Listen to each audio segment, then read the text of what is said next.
Amados irmãos, querida igreja, boa noite a todos. Bom estar aqui de volta.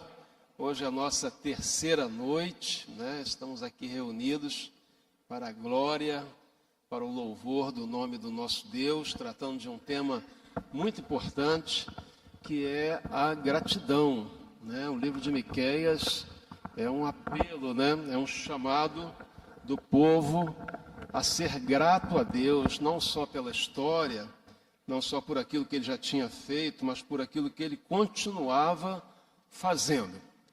Eu disse aqui na segunda-feira que a ingratidão, né, ela se manifesta de algumas maneiras. Uma delas é aquele sentimento de escassez, que nós nunca temos o suficiente, sempre queremos mais, sempre temos aquele sentimento de falta.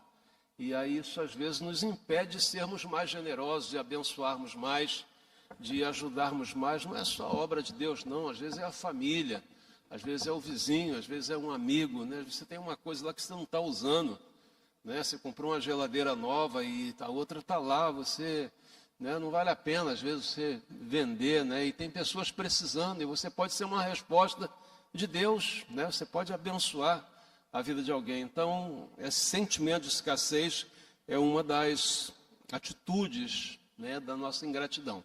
O outro que eu falei ontem, né, é a vitimização, né? Você às vezes sente que as pessoas estão sempre tentando frustrar os teus propósitos, né? Parece que o mundo conspira contra você, parece que todo mundo está contra você. Isso é também um sentimento de ingratidão, porque você é uma pessoa muito especial aos olhos de Deus, você precisa recuperar a sua autoestima, né? Deus fez você dessa forma, e Deus te ama dessa forma, e Deus quer usar os seus dons dessa forma. Então Deus nos deu dons a cada um de nós, e não tem dons maiores ou menores, todos são dons diante de Deus, e todos são necessários, todos eles são importantes. Então você não precisa se sentir vítima de ninguém, né? Achar que nunca é bom o suficiente e que você está sempre em desvantagem. Um terceiro aspecto que eu quero falar agora antes do nosso estudo é quem vive, irmãos, em ingratidão tem uma dificuldade de se organizar muito grande, né? Vive desorganizado, né? Nunca tem tempo para ler a Bíblia, nunca tem tempo para orar, nunca tem tempo para visitar um enfermo, nunca tem tempo para participar de uma reunião, nunca tem tempo de vir ao culto, nunca tem tempo de ir a um sepultamento, nunca tem tempo para nada, né? Está sempre numa escassez de tempo, né? Uma falta enorme. Então, Deus nos dá tempo para todas as coisas. O tempo é uma das coisas mais democráticas que Deus criou, porque o presidente da República tem 24 horas e o morador de rua tem 24 horas. O mesmo tempo cronológico, né? Então a questão de organização é questão de prioridades. Às vezes nós gastamos um tempo enorme assistindo vídeos, né, no YouTube ou no Instagram ou então qualquer outro aplicativo, e os apelos são muitos, né? Toda hora as pessoas mandam alguma coisa para você que é importante que você veja, e não é. 99,99% das vezes não é, e tira você do foco, né? Então essa desorganização é uma demonstração de falta de prioridades.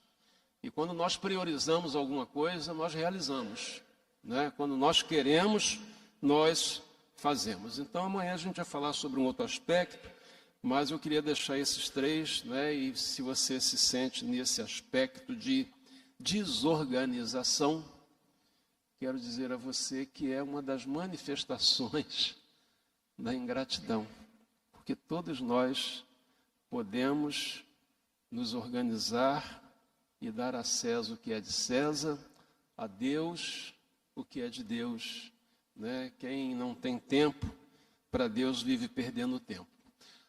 Ontem, quando eu desci do púlpito, a minha esposa quase que me pegou pela orelha e disse: meu filho, você falou tanto aqui de Miqueias, em vez de falar de Malaquias.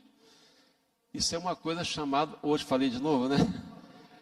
É um ato falho, né? Você pensa uma coisa e você fala outra. Todas as vezes que eu falei Miqueias, eu queria falar Malaquias. E todas as vezes que eu falei Malaquias, eu queria falar Malaquias mesmo. Tá? Então, se tiver essas questões aí, vocês vão dar um desconto aí por conta da idade aí do pastor já, né? Com DNA bem avançado, né? Abra sua Bíblia em Malaquias capítulo 3, Malaquias mesmo, hein?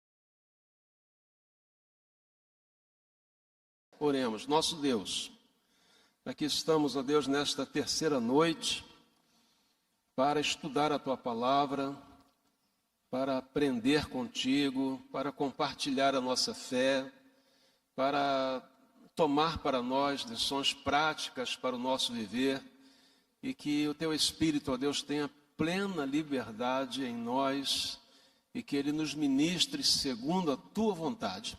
É a oração que fazemos, agradecidos, em nome de Jesus. Amém e amém. Todas as vezes que você ouve falar de Malaquias, quase sempre você se lembra de 3:10. Já vem um pastor citar Malaquias de novo, né? Mas como eu estou mostrando aos irmãos desde segunda-feira, o profeta Malaquias tem muito mais que o capítulo 3, versículo 10, né? A gente começou aqui na segunda-feira falando dos sacerdotes, que eram péssimos exemplos para o povo, e o texto é muito contundente, ele é muito forte, né? Ele fala de uma maneira muito direta para os líderes. Ontem a gente falou sobre a questão da família, né? Do relacionamento conjugal, enfim, do lar, né? Da responsabilidade que temos, né? E esse texto que nós lemos aqui, irmãos, ele confirma aquilo que nós estamos tratando todos esses dias, que Israel estava passando por uma profunda decadência espiritual há muito tempo. E o povo passava, em consequência dessa decadência espiritual, por uma crise moral sem precedentes, né? E isso gerou, né, uma situação de uma desordem, né, de uma ingovernabilidade, né, de uma situação assim de vexame coletivo que durou muitos séculos, tá? Quando a gente fala essa palavra decadência, é um termo que nós usamos frequentemente para descrever o processo de declínio ou de deterioração, né? Quando uma escola está decadente, ela não consegue alunos, ela não consegue pagar os seus professores, ela não consegue honrar os seus compromissos, e aquilo faz com que outros alunos se afastem mais ainda, e daqui a pouco tem uma placa lá dizendo: vende-se esta propriedade, e você já deve ter visto isso em muitos lugares, né, das mais diferentes maneiras, que aquele é o fechamento, mas aquilo começou lá atrás, né, às vezes um descuido. Então, no contexto cristão e espiritual, podemos dizer que há decadência quando os valores sagrados são substituídos ou são flexibilizados por pressões sociais, por adequação da moralidade ou a conveniência. Por exemplo, o padrão moral de Deus para a família é homem e... Vocês estão com medo de falar isso? E olha que está sendo transmitido, hein? Mas eu sofro dano se necessário for, né? O padrão de Deus no casamento é o quê? Homem e mulher. Mulher e homem. Família é isso. Outra conformação é uma adequação social. Pastor, mas há exceções? Sim, mas são só exceções. Jesus até disse aos discípulos, há eunucos que nasceram assim. Há eunucos que foram tornados eunucos pelos homens. E há eunucos que se fizeram eunucos por amor ao reino de Deus, ou seja, eles se abstiveram de relacionamentos sexuais para servir melhor a Deus, como se isso fosse algo importante. A sexualidade é um dom de Deus. Imagina se todo mundo resolvesse ser eunuco, né? Como é que seria das gerações futuras, né? Então, nós precisamos tratar as exceções como exceções e não fazer da exceção uma regra, né? A gente falou que o problema geralmente começa na cabeça, e é verdade, né? E eu lembrei aqui aquele ditado que as nossas mães diziam, né? Que a cabeça que não pensa, o corpo, e padece muito, né? E às vezes um ato, né? Uma atitude que você tomou precipitada, impensada, te custa às vezes muito caro, né? Os sacerdotes tinham perdido a autoridade moral de cobrar do povo obediência aos princípios que regulavam a vida, que é para o bem de todos. Sabe por quê? Porque a vida em comunidade, irmãos, é uma vida em que ela funciona mais ou menos como um organismo. E quando uma das partes do organismo não funcionam bem, as outras são prejudicadas, né? Por exemplo, se você abusa aí da gordura, de algumas coisas, né? O teu fígado, né, tá por aí, o teu fígado vai reclamar, não é isso? Se você deixa de tomar alguns minerais, se você deixa de tomar água, por exemplo, as consequências vão se manifestar cedo ou tarde na sua vida. O pastor Edgar estava falando aqui que vai fazer a obra aqui no ginásio, e ele vai, excepcionalmente, é uma concessão, né, temporária, você vai poder botar o carro aqui em cima, mas você tem que ir lá e pedir o porteiro para abrir, porque o portão não vai ficar aberto. Aliás, lá de baixo não fica aberto, né? E durante a semana, irmãos, é uma concessão que a igreja faz. A igreja não tem a obrigação de abrir as portas para guardar o teu carro, né? E nem de deixar o carro para dormir aqui, né? Porque essa propriedade aqui é de todo mundo, né? Mas o todo mundo tem regras, é como se fosse um condomínio.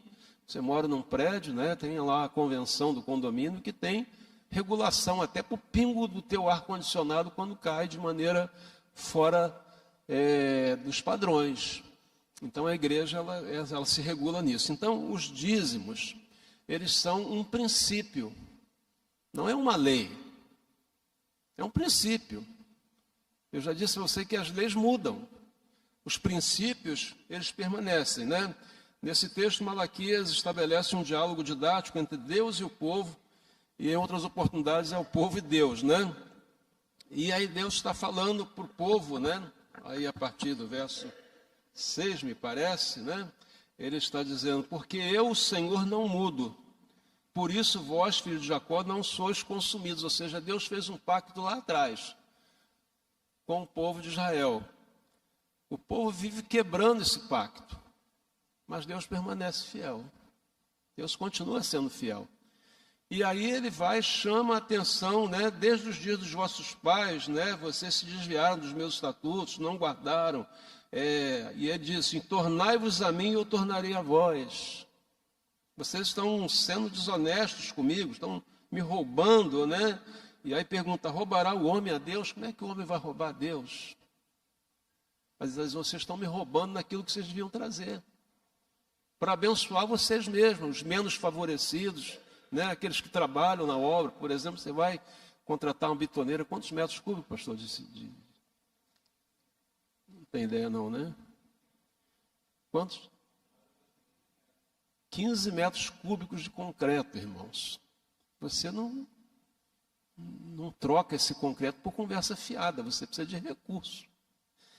Quando terminar o trabalho, ele já tem que estar pago lá. E esse estacionamento vai ser para todo mundo. Conforto, segurança, etc, etc. Então, é nisso que se aplica os recursos que chegam, né, na casa de Deus, né? E aí o que acontecia? O povo não estava sendo fiel. Lembra que eu falei que estavam levando animais doentes, cegos, aleijados, enfim, o pão estava podre, né, o pão do altar, os sacerdotes estavam negligenciando demais com as coisas de Deus e o povo estava levando aquilo na flauta. Ou os sacerdotes fingiam que ensinavam e o povo fingia que aprendia e com prejuízo para todo mundo. Eu queria colocar 3 textos para dizer a você que o dízimo é um princípio, não é uma lei. Não está lá nos mandamentos. Ele antecede a lei. E ele ultrapassa a lei. O primeiro texto que você fala sobre dízimo está lá em Gênesis 3, 21. Pode colocar para a gente, Eduardo? Não. Será que é isso mesmo? Não. Acho que é 13, 21 e agora eu perdi, meus irmãos. Digitou errado, já era, né?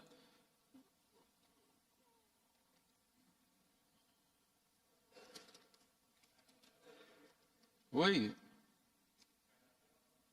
Quando Abraão dá Gênesis 14, desculpe. Gênesis 14.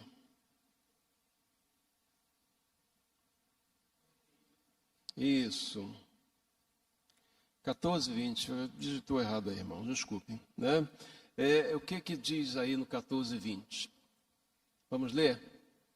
Bendito seja o Deus Altíssimo, que entregou inimigos nas tuas mãos e deu-lhe o dízimo de tudo. O texto começa lá no verso 18, Melquisedeque, rei de Salém, né? Era um sacerdote do Deus Altíssimo. E Abraão, irmão, sem lei, né? Sem nenhuma regra, ele toma a iniciativa de devolver ao Senhor uma parte daquilo que ele havia ganho, como gratidão pela vida.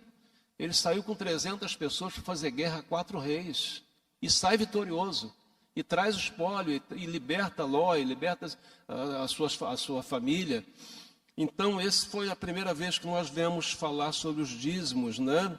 Depois, lá no capítulo 28, agora acho que deve estar certo, 28, 18 a 20.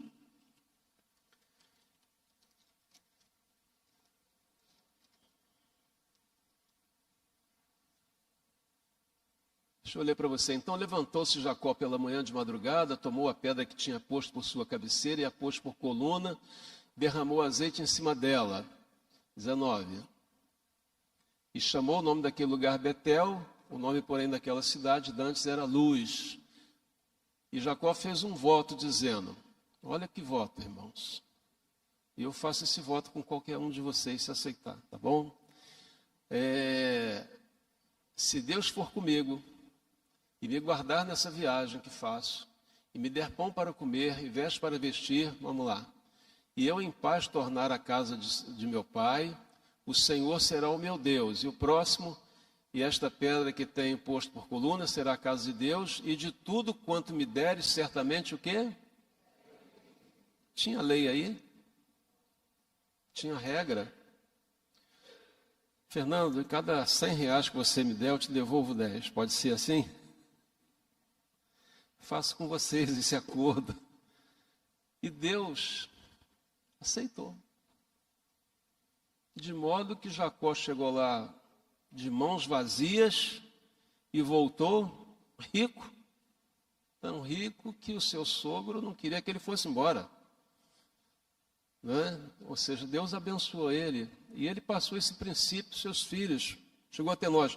Número 18, aí parece que começa a legislar. Número 18, 21 a 24. Número 18, 21 a 24. Agora vamos ler juntos, todos.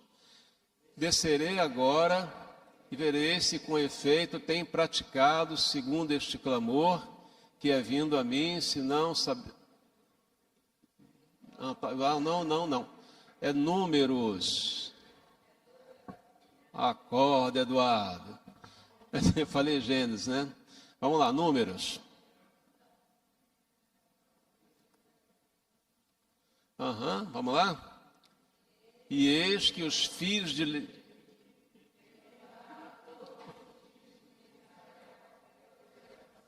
pelo seu ministério, que exercem o ministério da tenda da congregação.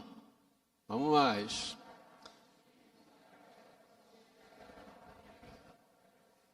Para que não levem sobre si o pecado e morram. Mas os levitas administrarão o ministério da tenda da congregação, e eles levarão sobre si a sua iniquidade. Pelas vossas gerações, estatuto perpétuo será, e no meio dos filhos de Israel, nenhuma herança herdarão. Porque os dízimos dos filhos de Israel, que oferecerem ao Senhor em oferta alçada, tenho dado por herança aos levitas, porquanto eu lhes disse, no meio dos filhos de Israel, nenhuma herança herdareis. Em outra passagem diz, porque o Senhor é a sua herança. Agora vejam bem, eram 12 tribos. Cada tribo traria o dízimo, né? A 10ª parte. Quanto que eles iam ter, os levitas, para administrar as coisas da tenda? 10 vezes 11 dá quanto? Quanto? 110. Mas eles também tinham que dar o dízimo dos dízimos. Sabia? De todo o que eles recolhiam, eles tinham que sacrificar, fazer um holocausto especial como gratidão a Deus, né? E aquele recurso era para sustentar os levitas, os músicos, né? As pessoas que cuidavam do templo, as famílias, os estrangeiros, né? Os pobres, os doentes, todos esses, irmãos, eram sustentados pelos recursos, né? Que Deus trazia através da fidelidade do povo. Então, vejam bem, esses textos estão no Velho Testamento. Agora nós vamos lá em Mateus capítulo 23, verso 23, muita gente diz que o dízimo é do Velho Testamento, né? Vamos ler juntos todos? Ai de vós, escribas e fariseus, hipócritas, pois que dais o dízimo da hortelã, do endro e do cominho, e desprezais o mais importante da lei, o juízo, a misericórdia e a fé. Ponto e vírgula. Deveis, porém, fazer essas coisas e o quê? Ele não disse para você não dar o dízimo. Disse, além de dar o dízimo, vocês deveriam exercer o juízo, a misericórdia e a fé. Paulo fala isso com propriedade, né? Pedro também fala. Então nós precisamos entender, irmãos, que isso é um princípio. Isso não é questão de discussão na igreja. Você não é obrigado a dar. Mas se você pratica esse princípio, você tem a resposta de Deus. E como eu disse aqui no início, quem é grato sempre tem motivo para dar, para ofertar, para ajudar quando necessário.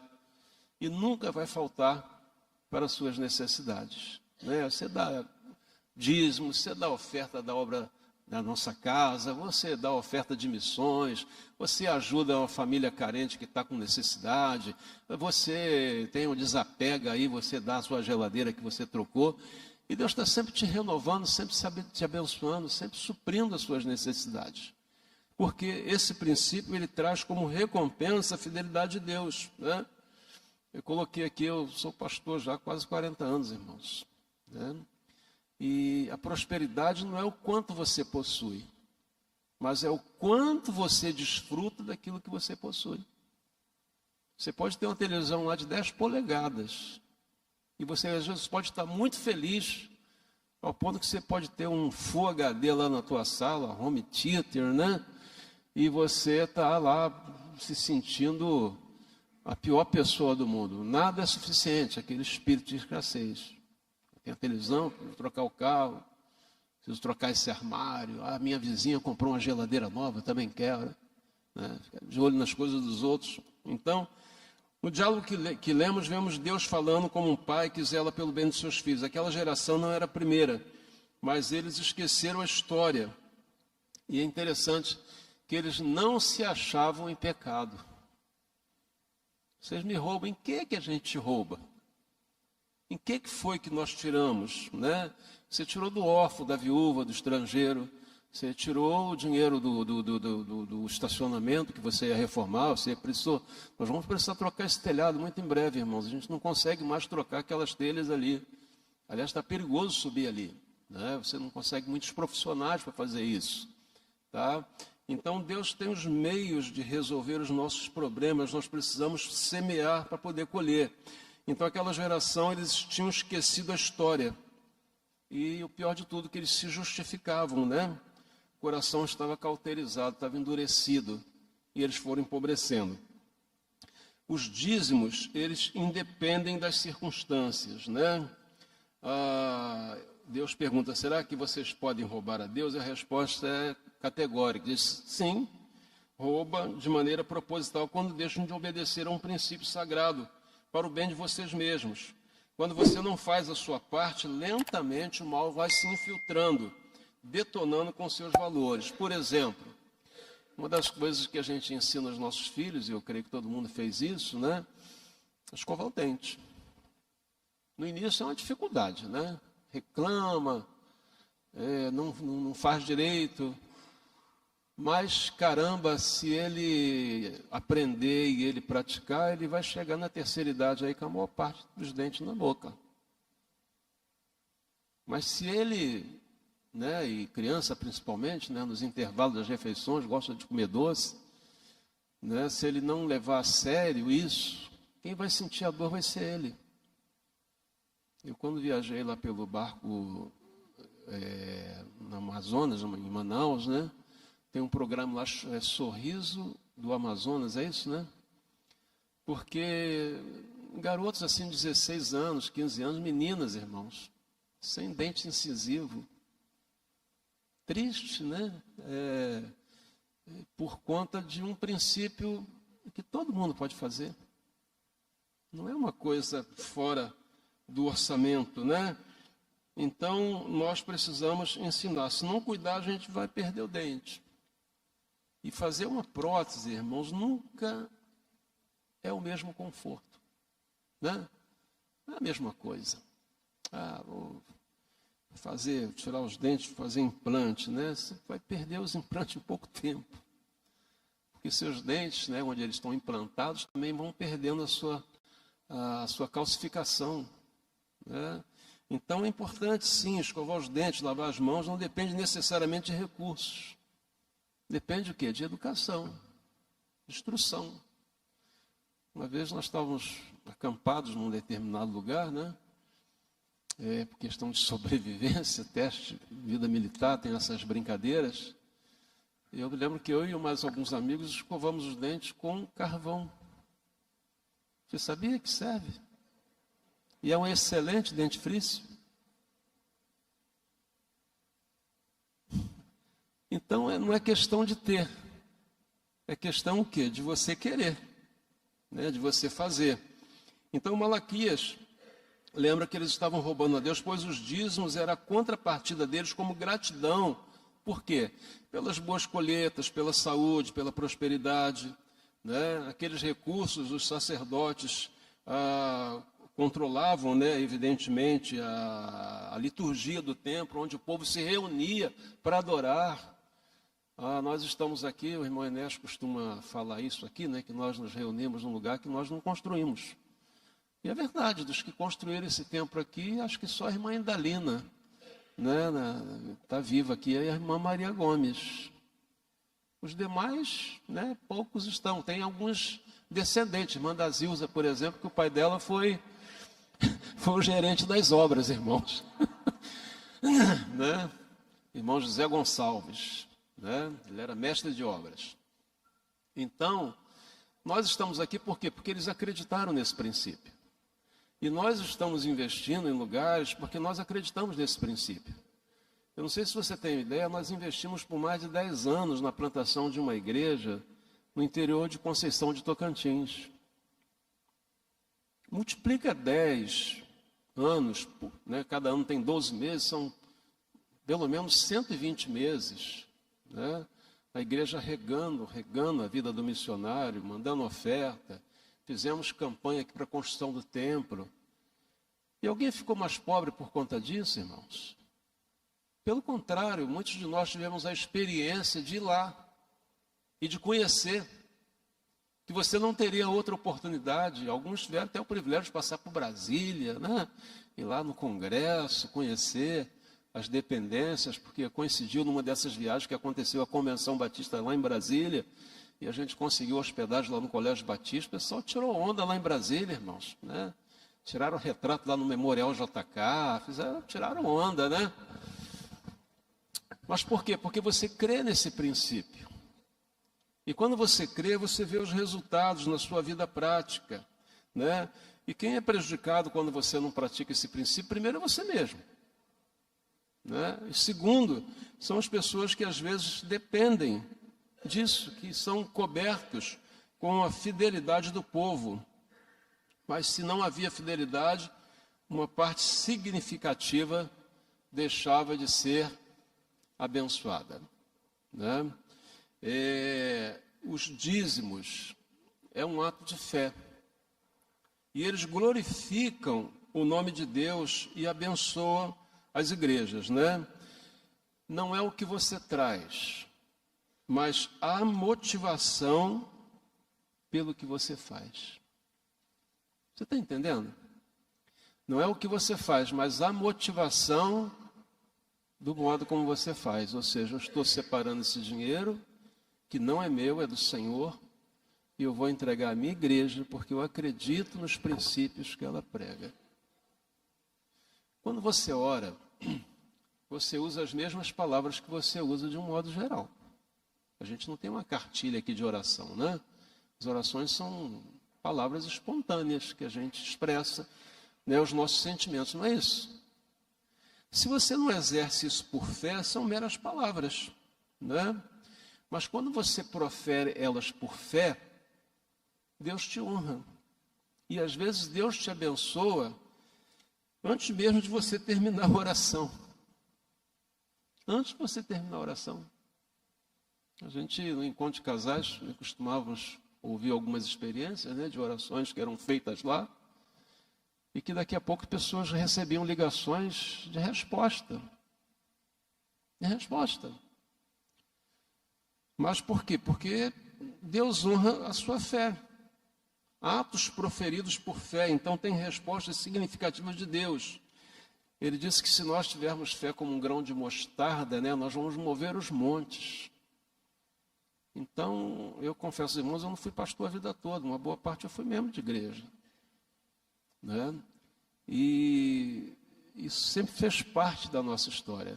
Minha mãe, meu avô, né, sempre foram muito zelosos com isso. Eu tentei passar isso para os meus filhos, porque isso é importante para eles, não é para a igreja. Pessoas que passaram por aqui, contribuíram, hoje estão em outros lugares. Mas o legado ficou, a bênção ficou e abençoou e continua abençoando. De fato, irmãos, Deus não precisa dos seus dízimos, nem das ofertas. Mas Ele estabeleceu esse princípio para o nosso bem, pois dando dízimo estamos obedecendo a sua palavra e permitindo que outras pessoas sejam abençoadas, né, pela nossa fé. Então esses recursos são o que nós usamos para pagar os nossos funcionários, nossos fornecedores, fazermos as reformas que nós precisamos, as ampliações. Enfim, agora em março nós vamos ter a campanha de missões mundiais. Eu espero que, se você puder, na sexta-feira, faz com a gente aqui essa mini vigília. Vamos orar aqui, vamos ver alguns vídeos, vamos ouvir alguns desafios, né? Sexta-feira, sábado, quase todo mundo tem um dia de folga. Mesmo se não tem, ficar algumas horas a mais, né, de comunhão com a igreja faz muito bem. E eu vou fechar a nossa palavra hoje dizendo o seguinte, irmãos: os dízimos, eles são para o reino o que os impostos são para o governo. Você sabia disso? Que os dois são sagrados? Tanto que Jesus disse, um dia Jesus disse, queriam tentá-lo, né, se era lícito pagar os impostos. Ele pegou uma moeda e disse: de quem é essa esfinge? De quem é essa estampa? Aí disseram: de César. Ele disse: então a César o que é de César, a Deus o que é de Deus. Nós temos um sistema de saúde aqui, irmãos, que ele funciona medianamente, né? Não é 5 estrelas. Mas eu vou dizer uma coisa: na Suíça não tem SUS. Se você não está dentro do sistema, você está fora. As empresas recolhem do funcionário e repassam para as prestadoras de serviço, irmão Fernando. Você não tem SUS. E se você depender, irmãos, de um atendimento médico, é muito caro. Tanto que quando a gente viaja para o exterior, a gente precisa fazer seguro-saúde, que não é barato. Né? Então o governo, irmãos, ele medianamente, ele atende às nossas necessidades. A gente tem aqui um hospital ao lado. Muitas pessoas aqui entre nós já foram muito bem atendidas ali. Não é, né, aquele céu, né? Mas a gente tem. E a gente pode contar. E se você precisar de uma ambulância lá na sua porta, você liga, demora um pouco, mas vem. Chega. Né? Então é importante, os impostos são importantes. O governo quase sempre não é um bom exemplo. Mas há um ditado que diz que é melhor um mau governo do que não ter governo. Mas o bom é ter um bom governo. Né? Porque o desgoverno é o caos. O desgoverno é o que estava acontecendo aqui nos dias de Malaquias. Todo mundo fazendo o que queria. E o governo, ele é muito mais eficiente, né, em fazer as coisas que ele faz do que a gente. Porque o governo, por exemplo, ele exige que você pague o teu imposto na fonte. Ou seja, se a empresa que te paga acima aí do valor que você pode pagar imposto, ela não retiver, ela é responsável. Quando você compra uma caixa de medicamento, tem gente aqui do setor de farmácia, né? O imposto já está embutido ali. Você paga a passagem de trem, de supervia, o imposto já está embutido. Se você compra um refrigerante, o imposto está embutido. Né? Quando você paga seu cartão lá no mercado, você vê que demora um pouquinho entre o pagamento e a emissão da nota, né? Porque aquele sistema entrou lá no sistema do governo, o governo já fisgou uma parte daquilo que você pagou. Eu vou muito a Resende, então agora estão fazendo uma duplicação, estão fazendo um novo acesso para descer a Serra das Araras. Deve ficar pronto em 2027. Vai ficar uma obra bonita. Mas quem está pagando aquilo lá não é o governo, irmãos. São os pedágios que você paga. Não é? E a gente paga até com uma certa alegria, porque você vai ter um pouco mais de conforto. Para você ir vir, vai ser mais rápido. Né? Então você vê resultado. Bom, para a gente fechar essa questão aqui hoje, de Malaquias 3:10, capítulo 3, ele conclui dizendo que devemos trazer os dízimos para que haja mantimento na casa do Senhor, que é o templo. E veremos o mover de Deus sobre a vida de todos. Os dízimos, eles voltam com bênçãos materiais e espirituais. Materiais na forma de conforto para a nossa comunhão. E as bênçãos espirituais vêm na prosperidade pessoal e o bem da obra do Senhor. E eu posso falar aqui aos irmãos com uma certa vaidade. Né? Nós somos um grupo aqui de mais de 550 pessoas batizadas que estão aí no hall de membros da igreja. E eu não me lembro aqui diretamente de muitas pessoas entre nós que precisam ser sustentadas pela igreja. Muito pouco, irmãos. Talvez 0, alguma coisa por cento. Aliás, a igreja faz mais benefício externo do que interno nessa parte social. E graças a Deus por isso. Porque Deus é fiel a nós. Deus honra aqueles que o honram. Né? Então nós estamos sempre abençoando pessoas externas, mas nos abençoando também. E é para você pensar, né? Qual é o legado que nós vamos deixar para gerações futuras?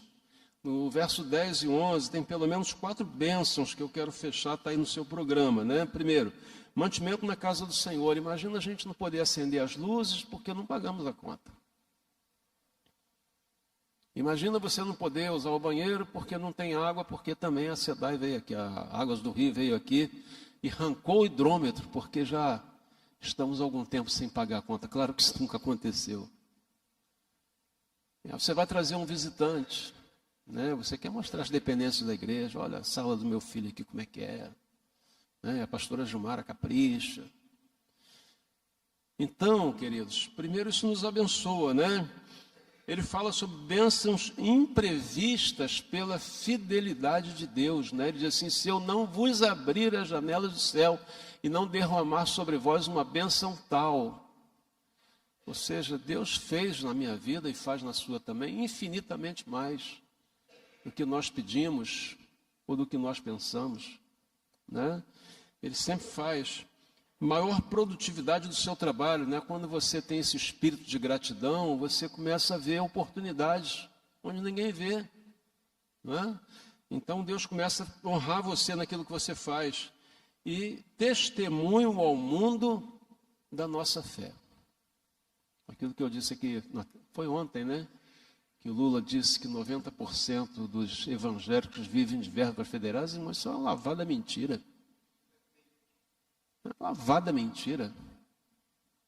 É só um político para falar uma besteira dessa. Mas que existe alguns líderes que se beneficiam de verbas, de acertos, etc. É claro que existe, em todo lugar existe o joio e o trigo. Mas que não seja você, que não seja o pastor da sua igreja, que não seja um membro desta igreja, né? Então, queridos, dízimo é um princípio que nos trouxe até aqui. Veja bem, a igreja tem 2000 anos. E o Senhor nos trouxe até aqui com esse princípio. E a nossa responsabilidade é com essa geração e com a próxima, que são os nossos filhos. E se a gente ensinar direitinho a eles, eles vão levar adiante. E aí a igreja vai permanecer até que Cristo volte, né? Mas nós precisamos falar disso com muita clareza e sem nenhum acanhamento. Não tenha acanhamento de dizer para os seus filhos, você não precisa ficar falando para o irmão quanto é que você deu. Isso é questão sua com Deus. Você precisa falar para os seus filhos, olha, a gente precisa fazer isso, porque isso é importante, isso é um ato de obediência, é um ato de fé, é um ato de gratidão, de reconhecimento das bênçãos de Deus sobre as nossas vidas. Amém, queridos?